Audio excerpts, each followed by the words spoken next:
Okay, everyone, we'll get started. So today we are going to talk about a South African artist named Ralph Zimmern. And that's kind of a continuation of the South African beadwork, the Zulu beadwork that we looked at last week. So we'll look at some images of his work, talk about that. And then we're going to go to Oceania and talk about Oceania and different art forms there. So, but to start off with, you all are going to do a quick drawing exercise. You are going to draw the internet. So you have, I'll give you all about 7 minutes to draw the internet. And the internet obviously is very abstract. It's not concrete, and it can be interpreted in so many different ways. So for the next 7 minutes, you are just going to draw what the internet looks like to you. Okay, go.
Okay, you all have 2 minutes.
Okay. Who wants to share what their internet looks like? You can just do this. I'll go ahead. Okay, great. So that's my internet. So what it is it's a human head, but in the center of it, the empty space, it says search bar, and then he's thinking about possible things, possible sites he wants to go and purchase stuff. And then his neck is a bunch of cords, like internet cords. Um the chin to the mouth is the keyboard, so you type stuff. And then there's two arrows. You can't really, you can sort of see it, but one says hacker and the other one says money. Great. Thank you. Interesting. Very interesting. Who else? I'll share mine. Great. I just did something weird and abstract. I only had pencil. I wish I had color. It's just a strange series of orbs and intersecting lines and something that I thought looked like sound, like noise symbols that you'd put in a cartoon. And I was in the process of drawing some sort of strange symbols at the top, just because it all internet stuff is just a series of islands of communications and this weird void. It's almost magic-y. Great. Thanks. Who else wants to share their internet? I'll do mine. Great. Let's see your internet. So, I don't know if you guys are gonna be able to see this. So I drew a gun, Mhm. and then that's the globe, and the ammunition is ideas. So it's just rapid fire in the entire Earth with all these ideas all at once. And then I was eating some apple cobbler, and it kind of fell on my paper, but I think it adds the randomness of it. So it's kind of in with the theme. Thank you. Oh. Thanks, Jen. Who else? I'd like to go next. Great. Let me know if you all can see it. Yeah, we can see Oh. it. I thought it was muted for a minute. But I don't know.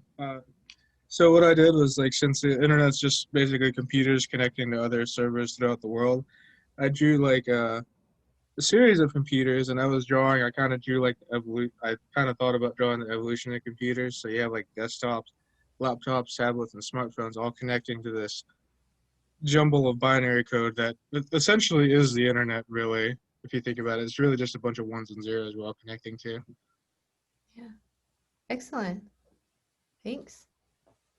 Who else wants to share their internet? I can go next. Great, thanks, Tiara.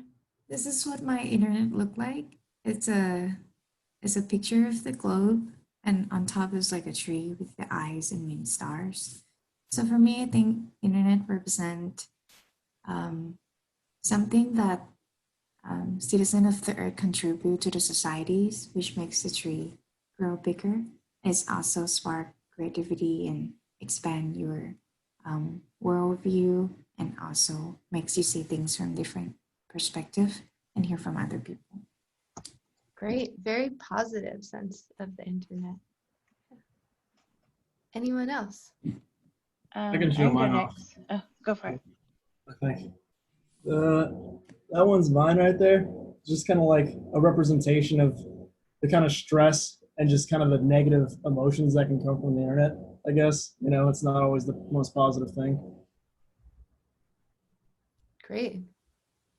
Nice symbolism that kind of represents those emotions and ideas. Olivia, did you want to go? Yeah, I can go. So can you see? So mine is this is the dark web, and like the internet itself is like this little tiny piece of like the entire internet, which mostly is the dark web. So like I have like all these eyes because it's like all these people looking in at the internet itself that we use, and like these are like general people, like just the different. So they have like different signs for each other and just different ranges of knowledge. So like some lines have different colors that are connecting. They're all interconnected, but because I might look at something here, but my friend might be looking at something over here.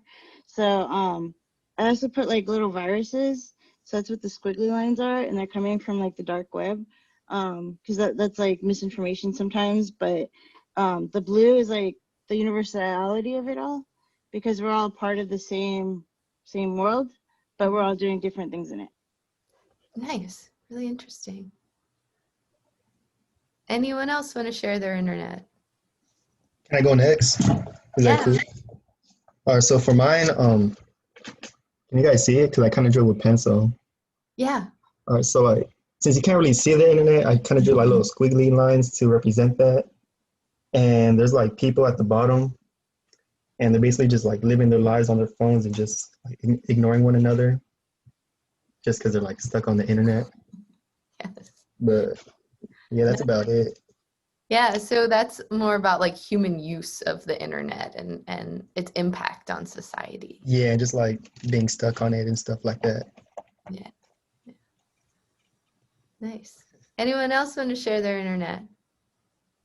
For mine, I mean, I wasn't as creative as some of you guys, but I didn't draw in the dark. But there's like two buildings, and then there's like a dotted line connecting two windows. And then the buildings are on like the Wi-Fi symbol, if you can see. And then there's also like a little person running, because like the whole world runs on Wi-Fi. So yeah. Nice. Anyone else want to share their internet? Yeah, here's mine. I kind of also use the Wi-Fi symbol. Yeah. You can see the person's like handcuffed there. And then on the screen, that's supposed to kind of represent Mark Zuckerberg because he kind of looks like a lizard. The ruling of the internet, the screen that comes up. Anyone else? I can do mine.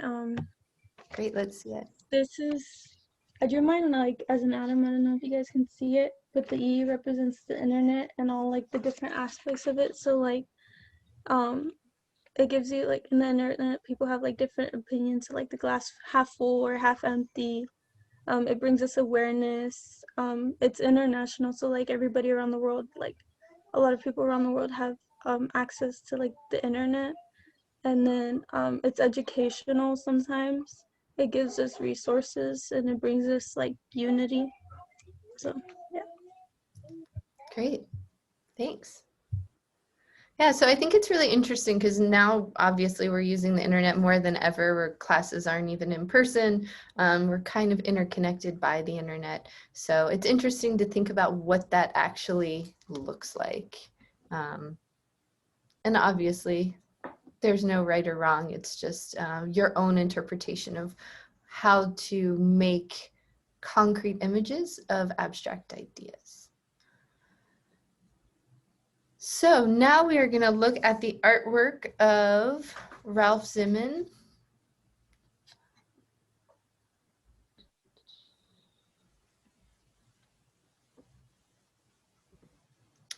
Who is a South African artist.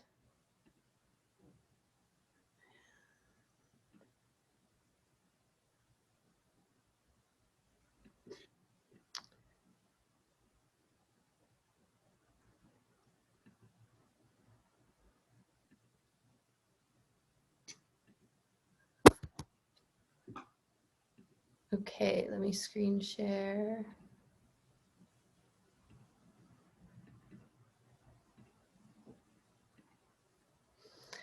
So this is the artwork of Ralph Simmon. This is not the artist. The artist was born in 1963 and lives in and was born in Johannesburg, South Africa, and currently lives in Los Angeles. His practice is motivated by a sense of social responsibility towards global politics. And drawing from his experience growing up in apartheid during South Africa, Zimmon's work interrogates human rights issues such as apartheid, over militarization of police and state violence. Ralph Simmon makes, he wheat pastes. It's like graffiti in a way where you're applying a paper image to somewhere in the public, whether that's on a wall or a sidewalk or a billboard. You simply get a piece of paper, you make a wheat paste, generally out of flour and water, which makes a glue, and then the glue is applied to the back of the paper and then posted places. They're generally anonymous, so much like graffiti, they are public statements in a way. So also Ralph Simmon does photography, and he commissions artwork he commissions craft by artisans from South Africa. So, and these are these beaded weapons. So here's another photograph by Ralph Simmon. So does anyone know what apartheid is? And if you do, just shout it out. What is apartheid? It was the segregation that took place in South Africa, or I think a lot of African countries, but basically based on your heritage and whether or not you had mixed blood, European blood, or if you were truly African. Yeah, exactly. So it comes from the Afrikaans language, apartness, and as Johnny mentioned, it separated through legislation. It separated the development of different racial groups after the National Party gained power in South Africa in 1948 under an all-white government, which immediately began enforcing its existing policies of racial segregation. People were classified by the color of their skin, not just black versus white, but many different variants of the color of your skin. And there were different laws that applied to different individuals. It was very violent. It wasn't just legislation, but it was ruled with an iron fist and often very violent. These policies were in place until the 1990s. So obviously this lasted for a long time, and it lasted until pretty recently. So Ralph Simmon, he had these these AK-47s produced by, as I mentioned, artisans from Zimbabwe as well as South Africa. And they're done in the same beading tradition. They obviously don't have the same patterns as some of the Zulu beadwork that we looked at last week, but are using the same color palette and the same idea and the same tiny seed glass beads. Also, he's really making these images pop by adding bright colors. So the identity of the man holding the AK-47 has been obstructed a little due to the extreme vibrancy of the AK-47 that he's holding, as well as his necklace and scarf on his head.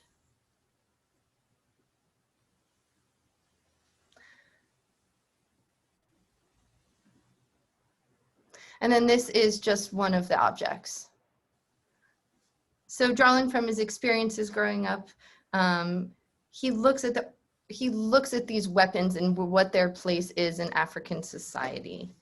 And this body of work deals with the international arms trade of Africa, a trade that for the most part only goes in one direction, into Africa, and one that not only fuels but also sustains conflict across the continent. Arms that are paid for and imported into Africa are being used by individuals not just for defense, but often by corrupt autocratic governments to oppress their own people. So the artist does not use himself in these depictions, but he's using Black Africans, Native Africans. He himself is a European South African. So he is not appearing in these images. He's really talking about the results of apartheid and its impact on Southern Africa. And then these are the artisans that created these AK-47s. And then in the background, we can also see one of his wheat pasted images. And it is also of an AK-47, but it's completely made out of different bills, currency of different bills. So for Wednesday, during class, you'll read an article on his artwork. And there's no written assignment for this week. You will just be reading a number of articles as well as watching some videos. Yes, no written homework this week. I know everyone's bummed about that. Okay, so the next place we're going is Oceania. I think you just became my favorite teacher this week, Mrs. Hartman. Everyone needs a break, especially with so much going on in the world right now in many different ways, especially our environment is, Mother Earth is really, I don't know. It's rough out there. Okay.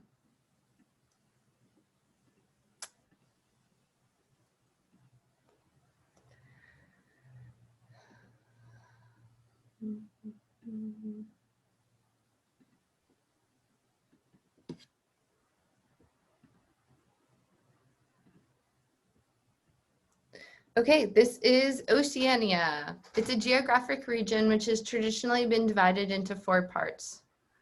Australasia, which is Australia and New Zealand, Melanesia, Micronesia, and Polynesia. I will give you all numbers of things like how many settlers, how many square miles it is, but I'm not expecting anyone to remember those numbers. So I might ask you for the midterm, we'll start talking about the midterm a little. It'll be short answer and multiple choice, I believe. So I'm not expecting you all to memorize the nuances between dates, but you should have an idea about things. So I'm not getting into nitpicky details, but I still want you to be aware of estimates. So spanning the eastern, yes. When is the midterm? The midterm is in 2 weeks, I believe. Okay, thank you. Yeah. And we'll do a midterm review where I'll go over what we've talked about. The things on the midterm will be either articles or videos that you've watched on the asynchronous days, or things that we've talked about in class. Not throwing anything crazy at you. Yep, and we'll have a midterm review, and kind of as I go along, I'm gonna point out different things that you wanna think about for the midterm. So spanning the eastern and western hemispheres, Oceania covers an area of 8 million square miles and has a population of 40 million people. So the first settlers of Australia, New Guinea, and the larger islands just to the east arrived between 50,000 and 30,000 years ago. Oceania was first explored by Europeans from the 16th century onward, and by Portuguese navigators between 1512 and 1526. So the first place we're going to go is Rapa Nui, also known as Easter Island. The reason that it is called Easter Island by many Westerners is Dutch explorers arrived on this island in 1722, but we will be referring it to as Rapa Nui. The reason Rapa Nui is the indigenous name of the island that the people that live on the island refer to it as. Starting around 1100 AD, the people of Rapa Nui began construction of nearly 900 moai. This is the flag of Rapa Nui, just as we're working on flag projects. They have a really interesting flag. So this is the back of a moai figure. These are moai figures. They're large stone statues, largely made out of volcanic rock. And Rapa Nui is a volcanic island. It is no longer active, but it is a volcanic island. So moai are stylized. Does anyone know what stylized means, or want to make a guess what something that's stylized means? It's kind of a representation of something realistic, but given a style. Yeah, exactly. Thanks, Jake. Exactly. So as you can see, the moai all look very similar. They have the same nose shape. They have a prominent chin. They're very angular and squared off. Looking at these figures, you wouldn't necessarily be able to tell one from the other. And this style lasted throughout the production of moai. So they're all stylized. And they represent the island's ancestors. Over a few hundred years, the inhabitants of this remote island quarried and carved and erected around 900. So the number of moai figures has ranged between how many were produced. Some are still under ground, so we don't know, but around 900 have been recorded. And as you can see here, the size and complexity of the moai increased over time, and it's believed that they date from around 1200.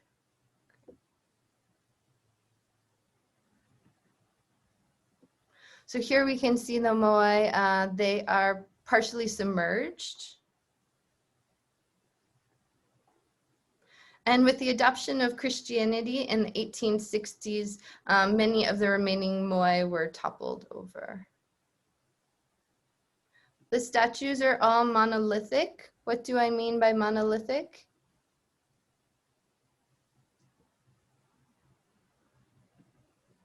What does mono mean? One. One. So they're all made from one singular piece of stone.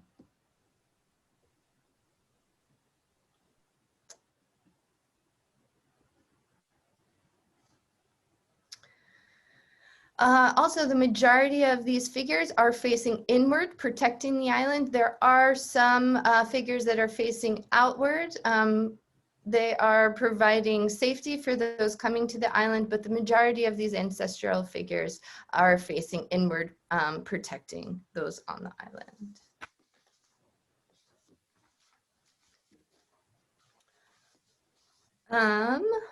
The island's fragile ecosystem had pushed beyond what was sustainable, and the next religion that came into play in Rapa Nui was the Birdman cult. So just a little bit of information on the Birdman cult.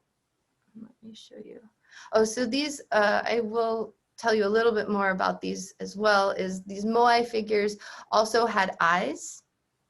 They were these white almond-shaped with red in the center. We're gonna watch a short video, so it'll tell us more information about the eyes, but this is how the moai were presented prior to being toppled and prior to European colonialization. They have these red top knots, which are not part of the monolithic sculpture. They're actually added on top, and they have these white eyes with red centers.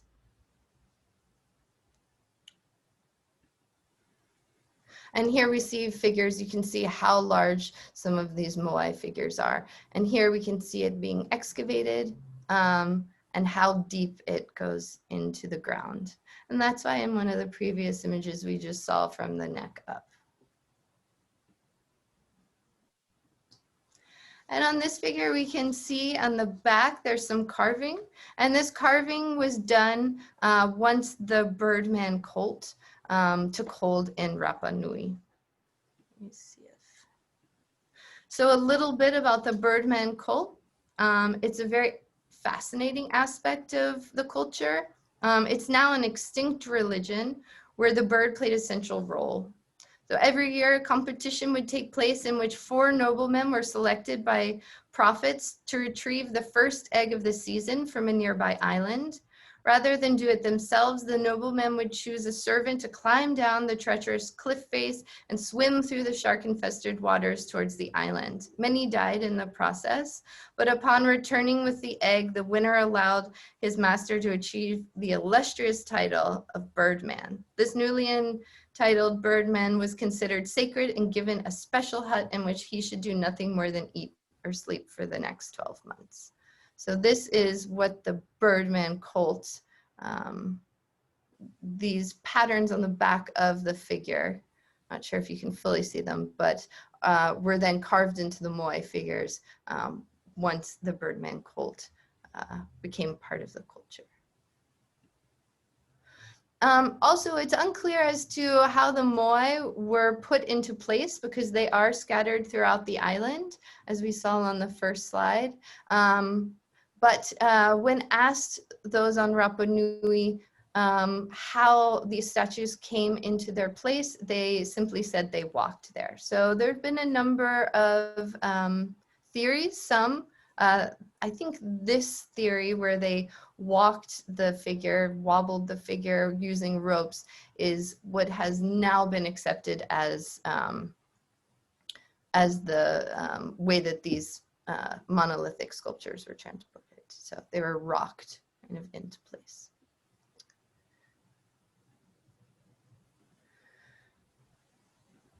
And we're gonna watch a short video about the moai of Rapa Nui and a ocean-going trip by a gentleman, a Maori gentleman from New Zealand.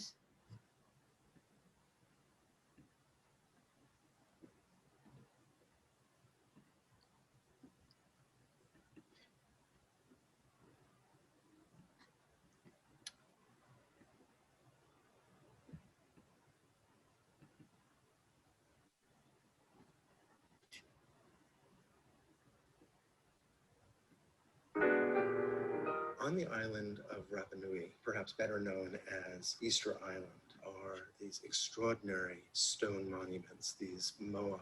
And they can function as a way of understanding the fragility of culture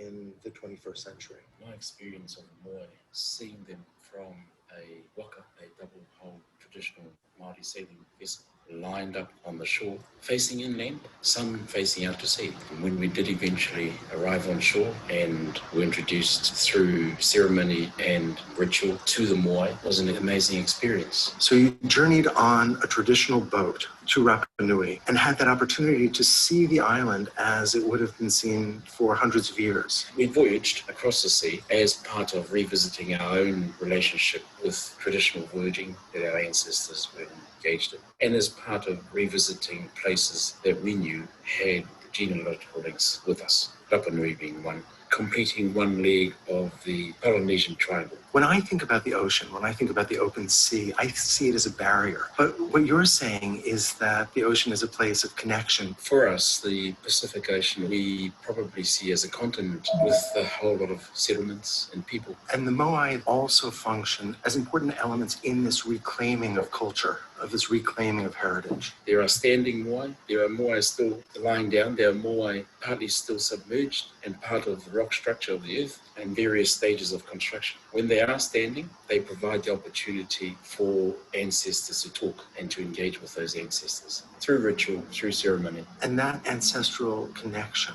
must seem especially precious because of all that the peoples of Rapa Nui have suffered over the years. Not only the deforestation, but colonialization, enslavement. And so while we were there, as part of the ceremony, the men created a human ladder to reach the eyes of the moai so they could place the coral eyes back into the moai, and by doing that, bring them back to life for a period of time. Our understanding was that they were not allowed to do that for a number of decades. It was against the colonial law. That particular site that we went on to had been a restricted area for some centuries. So we witnessed something which was quite poignant, quite emotional for them as well as us. They brought them back to life for a short period of time and then took the eyes out and put them back to sleep, if I can put it that way. The moai had lost their eyes and some of them had been toppled. And in so much of the Pacific, traditional systems were toppled. And the idea of removing the eyes seems such a potent symbol for that disempowering. What we found out from the Rapa Nui people was that some years ago, decades ago, they sought help to support restoring the moai, in restoring those moai that were still standing, in ensuring that those that were not standing were preserved as well. Rapa Nui seems to be one of the most remote places I can imagine. And yet, because of the moai, it is an extremely famous place and one that has been designated by UNESCO as a World Heritage Site. And so people do come from all over the world. And I know that that tourism functions both to support the economy and to help preserve these objects and this culture, but it also comes at a cost. It's a fine line, and the Rapa Nui people are balancing the obligations to their own culture and obligations to the pragmatism of time to feed themselves. And the moai are embodiments of ancestors, the ancestors that would have come to that island initially, that were, to my eyes, incredibly brave, reaching out to islands that perhaps they weren't even sure existed, taking this extraordinary journey, but also a kind of extraordinary risk. That's exactly what the people of Rapa Nui told us. And we were trying to align and see where the connections were with us. Rapa Nui, the colonizers' language, Spanish, Mangareva, French, ours English. We don't know French, we don't know Spanish, so we all spoke Māori. Well, you can understand each other quite clearly. If we go further east towards the Cook Islands, Tahiti, we can still understand, but the language is faster. And that suggests to me that there was travel, that these were not isolated cultures. Yeah, we've always maintained that there was exchanges. We certainly know that when Māori came to Aotearoa, Māori also went back to where they came from to tell others. So there were two-way voyages, certainly in our ancestors' time. The efforts by the people of Rapa Nui to reassert their culture, to re-engage with their culture, is a microcosm of efforts that are taking place across Polynesia. But I'm also thinking about the responsibility of the larger world. And I'm thinking about the complicated role that universal museums around the world play in preserving cultures. I'm thinking about museums in France, in the United States, in the United Kingdom that hold large collections of Pacific Island objects. They preserve them, they make them available for study, but these objects are very far from home. And endangered cultures are in the main minority cultures, and minority cultures require friends in dominant cultures or majority cultures. So learning institutions, museums included, universities, schools, public institutions have a major role in promoting that agenda of finding equitable ways to support the revitalization of those minority indigenous cultures. In terms of objects and artifacts and taonga that are spread throughout the world, plundered, purchased, given in the spirit of goodwill, whatever way they were exchanged, and many disconnected from their source communities. Māori, taonga and artifacts that are spread throughout the world, particularly through Europe, UK, US, then there's probably a rising demand from Māori to reconnect with those particular taonga. Reconnect? How? Repatriation maybe. Digital can only go to some extent to satisfy that source community. Would physical repatriation help support cultural revitalization? The British Museum has two moai, one large moai that is much beloved in London, but it is very far away from its home. It is a really complicated issue because the museum does have a universal agenda to show works of art from cultures across the world. And there is some real benefit to having a spectrum of cultures available that can be compared and studied. But it also isolates that object from its culture. And when we think about the sculpture not as an inanimate, but as an animate figure that has a spiritual life, that becomes even more important perhaps. And of course, there is a price to the island itself in the loss of that object. If I take the view that I think that taonga or artifacts or objects that are in museums need to speak of their own culture, of their own history, through their own language, then I think that's a challenge for an institution to enable that, because it needs to speak first and foremost of and to its own people. There are Maori curators. There are people that hold that cultural tradition and also are interested in museology. The interesting thing about Māori curators, or Indigenous curators for that matter, they are loaded with expectations of Indigenous people and institutional expectations. It's an unfair burden. And it sounds like the museum's responsibility is broadening, and museums have significant work to be responsible partners in not only being places that care for and display, but are much more directly responsive to the cultures that produce the objects that they hold.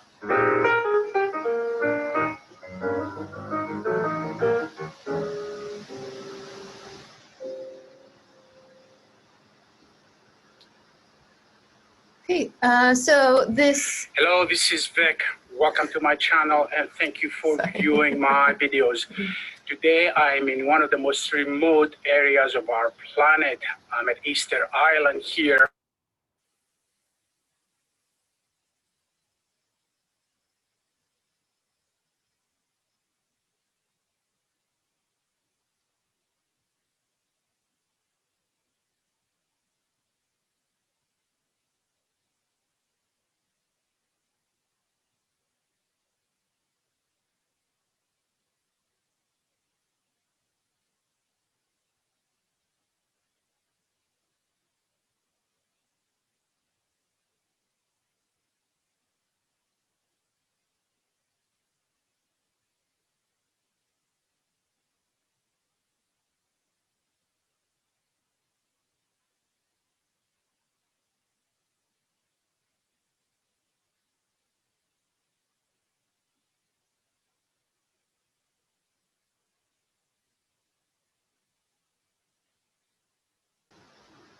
Okay, sorry about that. So one important thing that this video brings up is the responsibility of museums. And many of these objects, especially these moai, are ancestral figures. And they're on the island to protect and to serve as these important spiritual figures, as well as recording the history of time. So what is the responsibility hundreds of years ago, and how can museums deal with this issue? Anyone have any opinions? How can museums resolve this issue of having these important artifacts? What are things they can do to reconcile those that are upset from the origin, those that are from the origin of where this piece of art comes from? So what could a museum do? they could make replicas of the pieces of art? Anyone? So They could. Oh, sorry. Eli, did you have something? Yeah, I was just going to say that they could try to, in a more lawful way, So as I acquire mentioned, more. there's digitalization, meaning that they can make these objects digital. They can, many people want these objects to remain part of the museum collective because there are things that people come from all over the world to see these moai figures or these sculptural figures. But they often belong to other lands. So that is one thing in a museum. A conversation that's really important to have is whether these objects, these art pieces should be returned for their land of origin, or if the museum, am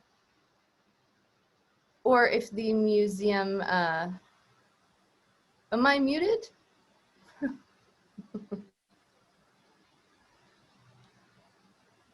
Thank you for letting me know. Could you all not hear me?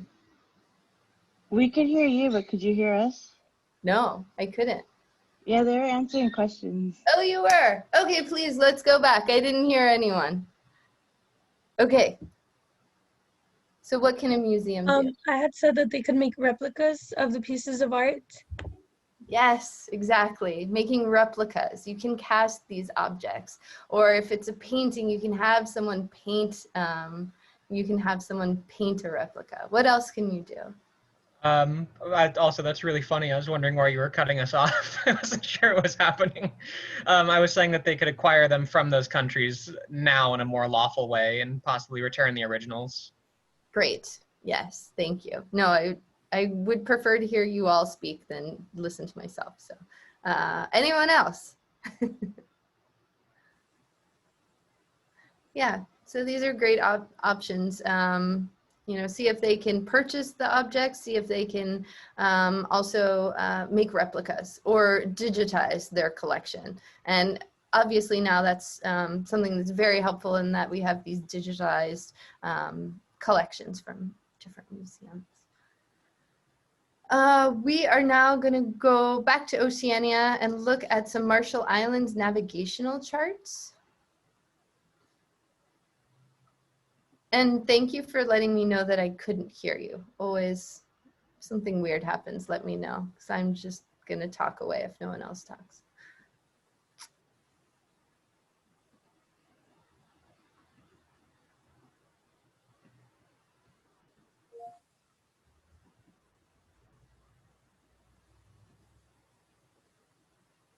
Okay, the Marshall Islands in Eastern Micronesia. This is their flag.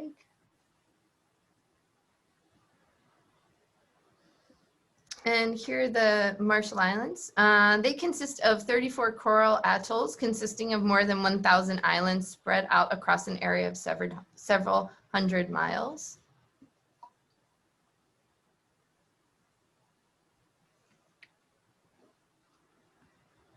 So in order to maintain links between the islands, the Marshall Islanders built seafaring canoes. These vessels were both quick and maneuverable. The islanders developed a reputation for navigation between the islands, not a simple matter since they were all so low that none can be seen from more than a few miles away. In order to determine a system of piloting and navigation, the islanders devised charts that marked not only the locations of the islands, but their knowledge of the swells and wave patterns as well. Here we have an image of one of their navigational charts, probably from the 19th century. And you can see this is in the Trustees of the British Museum. So these charts are composed of sticks and shells.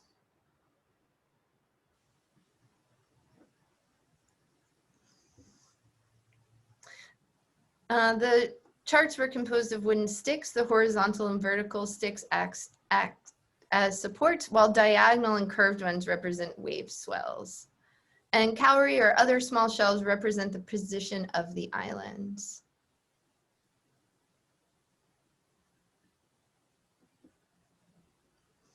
So these charts were not taken aboard voyages, but were used as teaching tools. They would be created, and then generations would memorize where these swells were and the individual line work of these navigational charts. So some charts covered small areas and some charts covered all of the 34 atolls.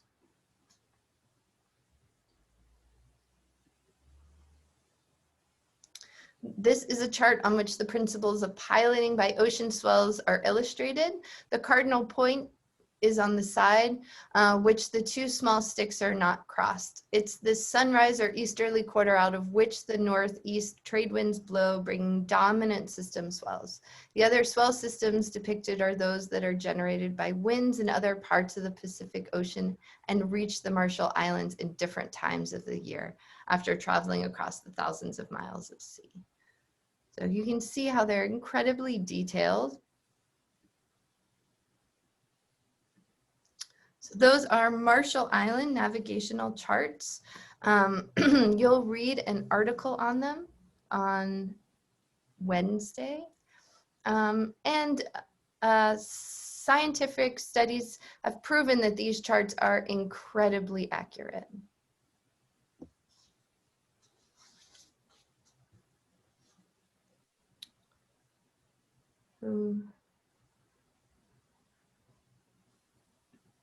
Does anyone have any questions about Marshall Island navigational charts?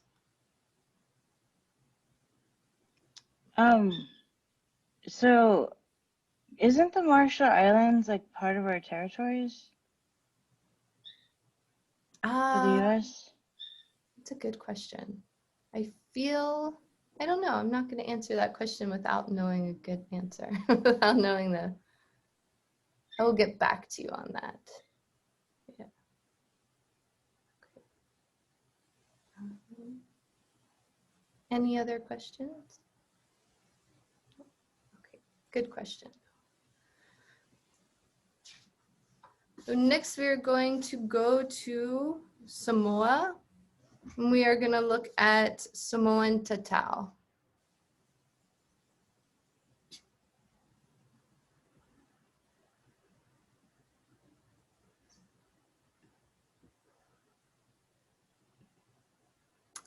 The flag of Samoa.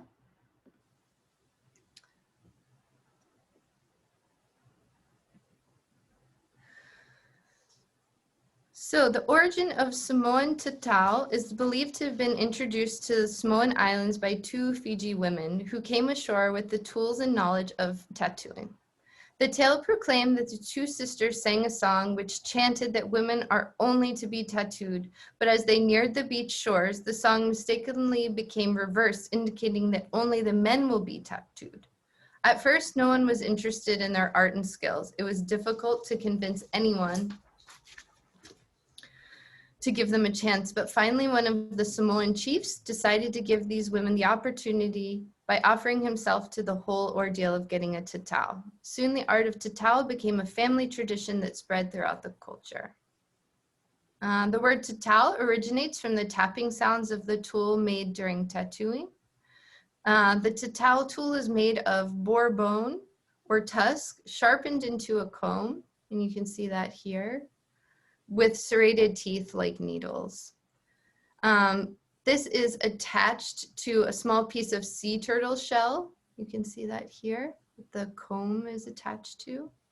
And that is connected to a wooden handle. There are different comb sizes for the use of small or thick lines, and the comb perforates the skin and delivers the pigment into it. So here we can see a set of tatau tools and instruments of different sizes.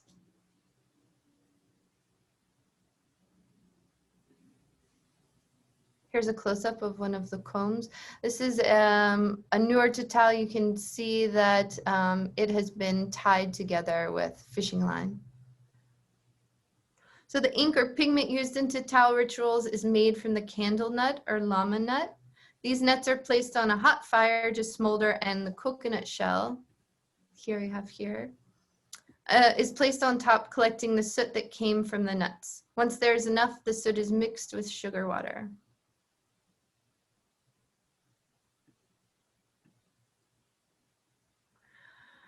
So this is the traditional male tattoo. It traditionally extends from the waist to the knee.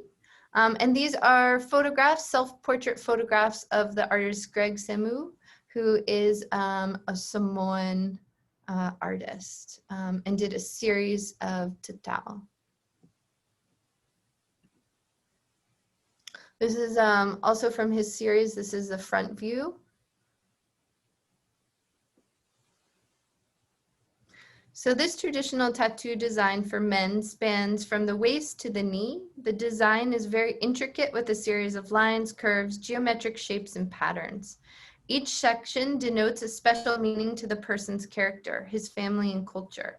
As part of the initiation, tatau not only transformed the self into a mature adult, but it has allowed a person to pay homage to their elders. So once again, much like the Moai, these cultural traditions connect ancestors with those living. So the men in Samoan Islands first get their tattoos during the beginning of puberty. It takes weeks or even months to complete a tatau because there are many stages. Only a section at a time is tattooed during these sessions. Tatau apprentices and helpers assist the main tatau artist by stretching and wiping away the blood. The Samoan artists sit and sing songs to occupy and deter the pain of the person being tattooed.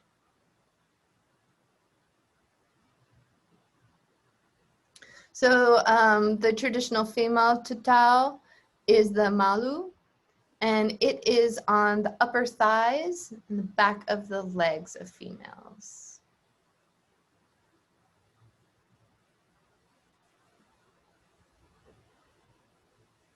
And here you can see the male versus the female tatau patterns. The lines refer to genealogies, adventures, and accomplishments. Curved lines encircled your being and served as a testament to an individual's commitment to permanently incorporate their family's lineage into their life. Okay, let's see how much time we have. Only have about 10 more minutes.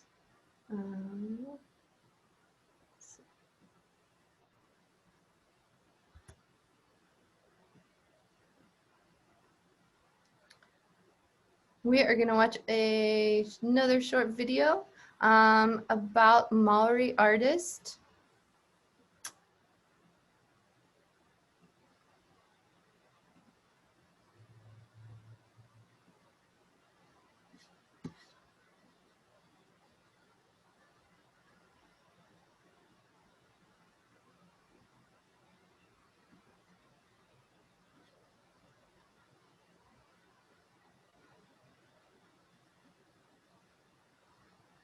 So this artist's name is Faye Robinson. And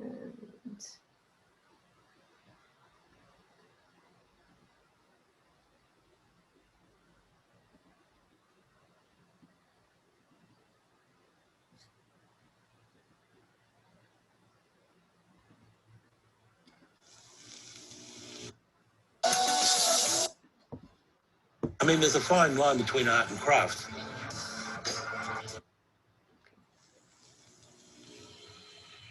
He doesn't take any shortcuts. It's just it's an art. I mean, there's a fine line between art and craft. Being a professional, sometimes you have to take on work. So you do it. Well, that's a craft. But when you invent something, which, you know, a lot of times Fane does, that's an art. Some of the stuff he does, you'll never see it anywhere. So that's what makes it special. It's a 3-layered piece, 2 hollow dish forms and a centerpiece. And it's all based on actually the phases of the moon. And what I'd done was I ended up painting a design on the inside of the stone. So You can see there's a bit of kōwhawhai coming through. And this is that whole fascination with light. And just light passing through an empty space. So on one side we have this, and then when you flip it over, it becomes this.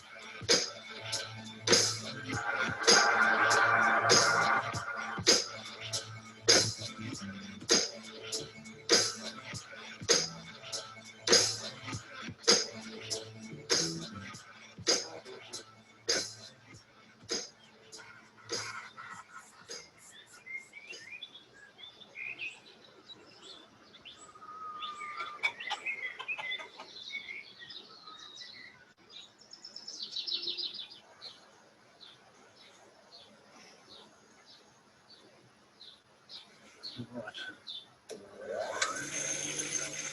I had a couple of cousins that became chefs.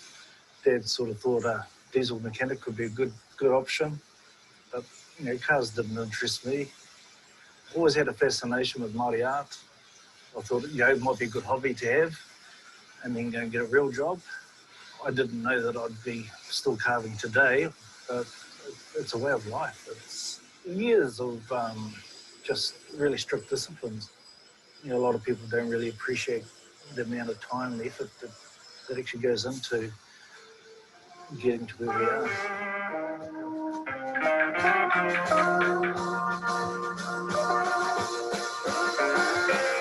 What would strike me first is, oh, here's actually somebody coming from the carving school, and then I have a closer look. Oh, that's fame. Only you would do that. We were all taught sort of pretty basic, the generalised patterns, many different styles of patterns, tribal styles. But Fane kind of plays with them a bit, mixes them up a bit. I've always admired his cleanness, his discipline with his work, and how he can actually make it more contemporary. If it's a story about Maui, so they might have a bird or a fish hook or something down there, you'll see that old, 200-year-old traditional style in there, then you'll see a little bit of contemporary, and he marries them in really well. Oh, it's stiff competition, that guy. There's a point of time when carving was becoming very extinct and very rare. Hence Parliament, setting up the New Zealand Māori Arts and Crafts Institute. It was a government push thing just to revive the Māori arts. In terms of mentoring, it's vital, becoming more and more so even now, even within our tribe.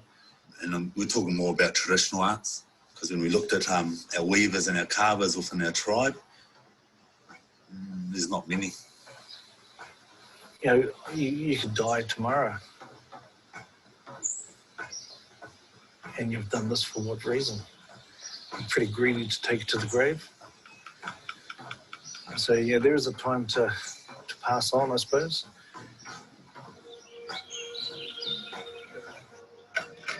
It's a whānau thing. I just do what I can, help out around the place. I really like animals. I'm an animal person, so I don't mind tending to all the animals. Works great for me. Works really well in my favour. Fane is taking the responsibility of nurturing Caleb, and it's his nephew, it's his family. So what he's really doing is he's cementing that tradition in his family, and I don't, that's honourable. It's an honourable thing to do. I think that's what Fane and Caleb have found, that relationship where they're good for each other, and especially when Caleb's so passionate about what he's doing. For me, growing up, Fane was one of my idols. I mean, he's recognised as one of the modern masters. Now to be following in his footsteps, it's kind of, it's really pleasing to me. And then you grab the vice grips and you hold the wheel and then tighten it from that side. I don't know how easy it would be to, getting bossed around by Fane, but, I hope Caleb realises how precious that is. Is it slow enough? Yeah, you push it down hard or what? Oh, no. What are you trying to make that hurt? It's with my hand. Oh, put your hand back up. Don't move it. He's a very honest critic. And that's good too, because it keeps me honest. He's about the art, and he's about uplifting the art. He's not afraid to hack something up that you've done if he doesn't like it. There's a heartbreaking moment when you've spent a whole week doing a design on something and start again, boy. You know, I know where he's coming from. He's doing it to make me the best artist that I can be. When he's giving you grief and picking on you and teasing you, it's all in love, you know. This is all about Caleb. Everything about him's just a continuation of a journey. His journey. I'll do some design elements that aren't related to Caleb, but they were related to the person that he wants to be, i.e. carving forms, to carving designs. So it's, in a way, Caleb's got, he's a walking reference for himself as well. I actually use my skin as a reference when I'm drawing, eh? And he'd be dumb not to.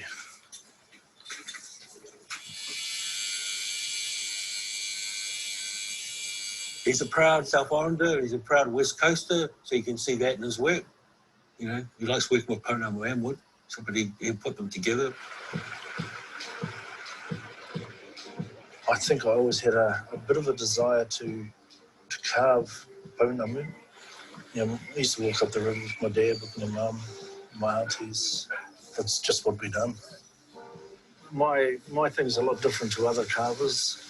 I look at a stone and I think, you know, can I get a meri pounamu out of it? And then if I can't get a meri pounamu, man, I want to do a tiki. The biggest thing for me was understanding form. A lot of people think it's such a simple form to execute, and it's quite the opposite.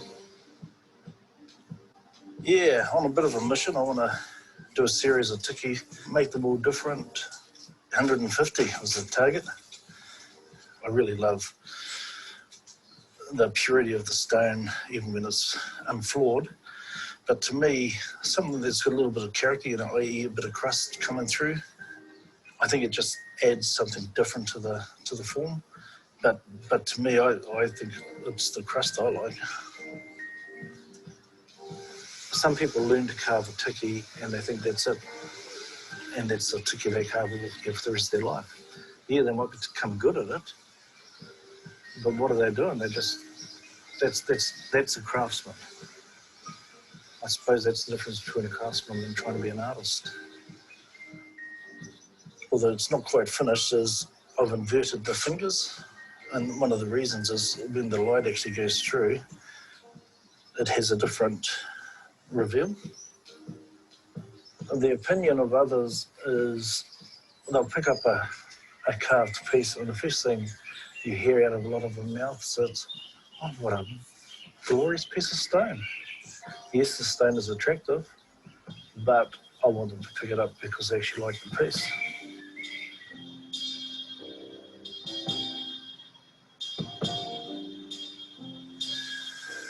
This is your Manaya form. So we've got a head, body, there's a leg. This acts as an arm as well.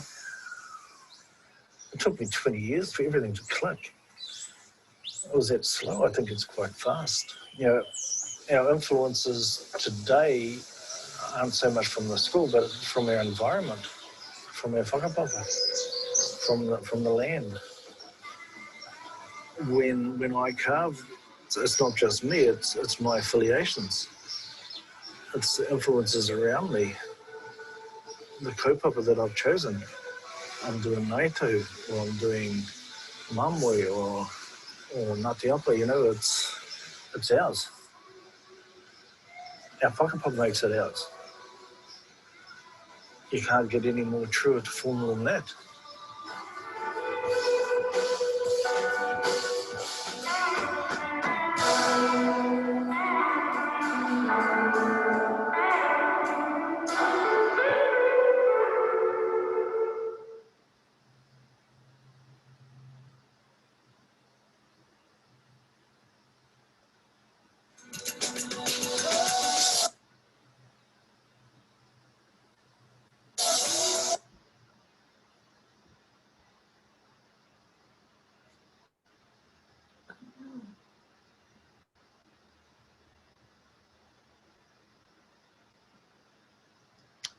Okay, I hope you all enjoyed that. Mallory Carver, Fane Robinson.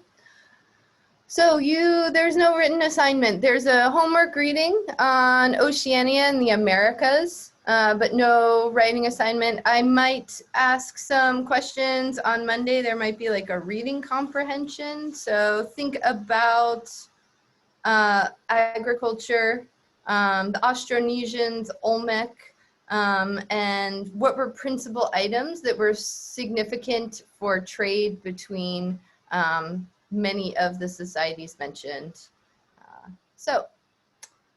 And that'll just be just a quick 5-question reading comprehension. Okay, I hope you all have the great rest of your week. Feel free to email me if you have any questions. Otherwise, I hope you have a great one, a great day, and take care. Also, don't forget to, Professor Hartman did send out the email about art supplies, so it's a Google form. Don't forget to send her your address. Thank you. Thank you. And what colors you'd like to use on your flag. Thanks so much, Mark.